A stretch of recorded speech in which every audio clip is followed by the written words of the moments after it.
Hello, I'm Mike and welcome to another video from Montego Travel. Hope you like our new introduction. Today we're going to be looking at our journey from Manchester Airport with TUI to Montego Bay. We made some rookie mistakes and could easily have missed our flight, but we will come to that. We love flying from Manchester Airport. First tip, know what terminal you are flying from. We were flying from Terminal 2, but I believe there are 3 terminals at Manchester, so you wouldn't want to be at the wrong one. Check-in boards are easy to spot, and we only had about a 15-minute delay in checking in our bags. We love the fact that we did not see those bags again until they were outside our cabin on the ship. Look carefully at the flights. If we had paid more attention to this, we may have prevented our extremely stressful mistake that was to come. There are 2 flights to Montego Bay with TUI. I didn't spot this. I just looked at our flight time, saw the location, and I should have paid more attention, in particular to the actual flight number. My lesson learned. Our problems began later when the 9:10 a.m. flight was delayed. Tip number 2, know your flight number. Passport control and security were a breeze, one of the fastest we've been through. Guess we were lucky. 10 minutes at the most. We off to this morning? Montego Bay for our cruise. So far through check-in, through the security, everything's gone really smoothly. So let's hope it continues that way.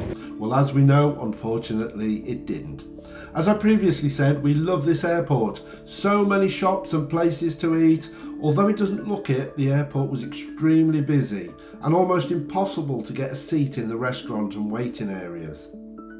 For you smokers, just to let you know, there is a smoking area within the terminal.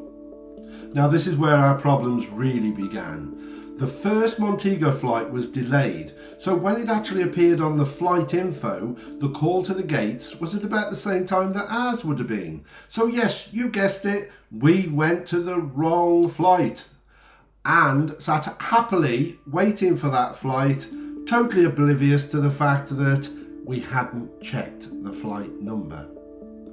Would appear that we were not the only ones to make that mistake, as it was only a tannoy announcement for people to check you were at the right Montego Bay flight that alerted us.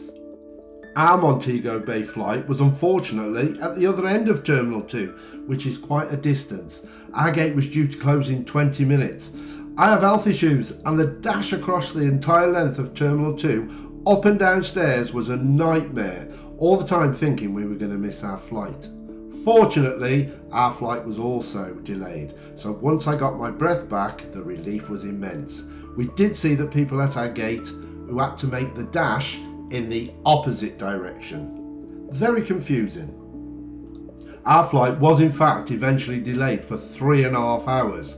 So tip 3, know the importance of your flight number. And at last, we were able to relax on board. Yet another rookie error we made. We didn't take a pen. So tip 4, take a pen to complete those immigration forms and the necessity to have to try and borrow one. Everything on arrival in Montego Bay went really well. Arriving late, I do feel they were able to rush us through customs. The coach ride was an experience. Boarding at the cruise terminal looked like it was going to be a long wait. I was pleasantly surprised the speed the queue moved. We showed our boarding pass and COVID certificate. We had been asked to have our insurance policy proof with us, but we weren't asked to show that. Finally, we were able to board the ship after a rather long and stressful journey. Probably a lot of the stress our own fault, but how good to be able to get on that top deck after the emergency muster to enjoy the views. You've been watching this video from Montego Travel. Hopefully you will subscribe, hit the like button, and we'll see you for more of our videos. Thank you for watching. Take care.